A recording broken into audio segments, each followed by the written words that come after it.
Alright, the group stage is over and we have our semi-finals set, but who's gonna win them? My name is Adrian from Rabona TV, and today we'll be recapping the final matches in the group stage, as well as looking ahead to the semi-finals and predicting who's going to win them, thanks to my Paul the Octopus-esque compatriot. Alright, let's do it, starting with Portugal's match. Ronaldo won the man of the match again in this game, but this is just a popularity contest. There's no way, in my opinion, that Ronaldo deserved it in any of these matches, but at least he was nice guy Ronaldo and gave that man of the match award to Bernardo Silva, who deserved it despite Ronaldo scoring his 75th international goal. And I mean, there isn't much to say about this match given that it went about exactly as expected. True, New Zealand did have Portugal on their heels in the early exchanges at times, but by the time the 60th minute rolled around and Ronaldo went off and Pizzi and Nani came on, it was just about over. A nice goal from Nani, a clean one from Bernardo Silva, and a nice run and finish from Andre Silva, who I'll say once again, 38 euros for a kid with this promising of a future. AC Milan will be laughing at everybody in a few years' time. So the semifinals will be happening for the first time ever between 4 undefeated teams. Don't worry, I'm going to talk about the other matches some more as well. But just to paint a picture for you, we have Portugal versus Chile and Germany versus Mexico. Against Germany, Mexico is going to have to be much better, as this German side, although people are calling it a C team, is beginning to find their stride. But this Mexican team, despite struggling a bit in this Confederations Cup, are still undefeated and are probably the best collection of individuals the Mexican national team has seen in a while. I'm not saying the best team the Mexican national team has seen in a while, but the best collection of individuals. So why are they struggling? Well, one reason could be that Juan Carlos Osorio keeps on rotating that squad, so none of the players can get a regular starting spot. Consistency in the lineup leads to gelling, which of course can also lead to injuries after a long season. But I do think that there's a right way and a wrong way to rotate the lineup, and for me, completely changing the lineup every single match is not the right way. But in the end, Mexico managed to slip out of the group stage, although it was close against a Russian side that also was improving as the tournament went on, though they will feel hard done by over 2 penalty calls that, well, just didn't go their way for one reason or another. And also, they clashed it off the post a couple of times. Akinfeev is one of the weirdest goalkeepers I've ever seen, but this is a building block for them, and they were in a slightly tough group given that Portugal and Mexico were the favorites to go through, so Russia will be liking their chances in the World Cup if they can build on this. However, there's already rumors that they won't be able to build on this because their manager might get fired, as a lot of the press are saying that this just isn't good enough for the Russian national team. Also, it's worth noting that Salcedo and Diego Reyes are injured for Mexico, and also Andres Guardado got that yellow card, so he's gonna be suspended for the match against Germany. Injuries, suspension, not the greatest of form despite getting results, but it's not to say that Germany is in great form either, as they are definitely liable to give up opportunities and goals as they did in every single match in the group stage. That being said, with Ter Stegen as their goalkeeper, their defense does look a lot more solid, or at least Stegen looks a lot more capable than Leno did, as he had an awful match against Australia. Despite that, the German national team has now reached the semi-finals in 9 of the 10 international tournaments that they have played in since 2002, and there were 2 more milestones in this match. First, Timo Werner scored his first and second international team goals, and honestly, one of them was a pretty great one. That cross from Kimmich, yet again another perler from Kimmich, and don't be fooled by the finish, as this is very difficult to do. With the ball bouncing that close to your body, you have to get down and head it straight into the ground to the bottom corner. Damn.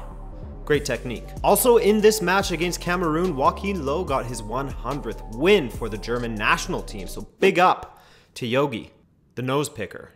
Now to the other match, as Australia gave Chile a tough time in their final Confederations Cup 2017 appearance. In fact, Chile only outchanced Australia by 2 attempts, as they really took the match to the South American champions. Juan Carlos Pizzi, the Chile manager, said that Australia made it very difficult for Chile to play their game with their high pressing, aggression, and constantly breaking up the game, so Chile couldn't get their link-up play, their fast interplay going, or any of the hallmarks that makes Chile Chile. But a point is all that Chile needed to advance, and a point they got.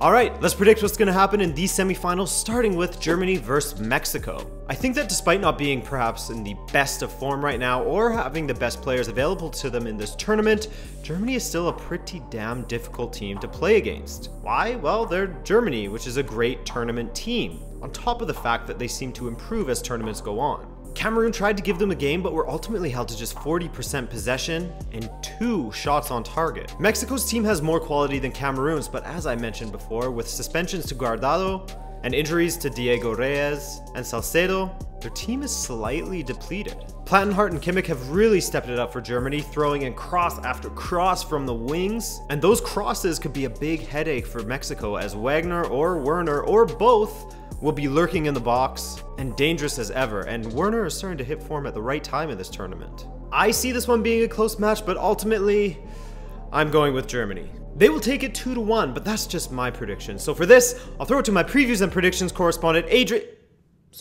I'll throw it to Steven, my predictions expert. Steven?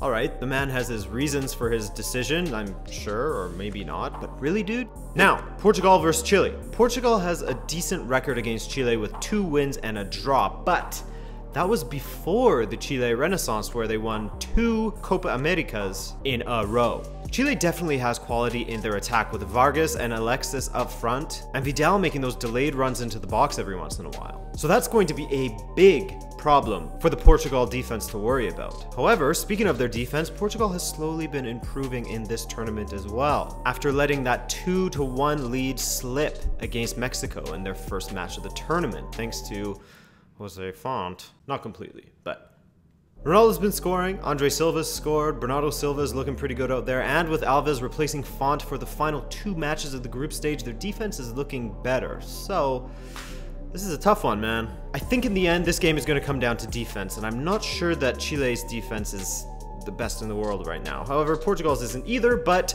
under Santos, they have found a way to keep goals out of their own net, as he tends to set up the team pretty well for big games. So I'm gonna go out on a limb, and you can call me a homer if you want, but I think that Portugal is gonna take this one 2-0. That's not to say it's gonna be a comfortable win though. It's going to be 1-0 for most of the match until towards the end when Chile is really pushing for a goal. Portugal will catch them on the counter, thanks to Andre Silva to make it 2-0. But more importantly, Steven, who's gonna take this one, my man?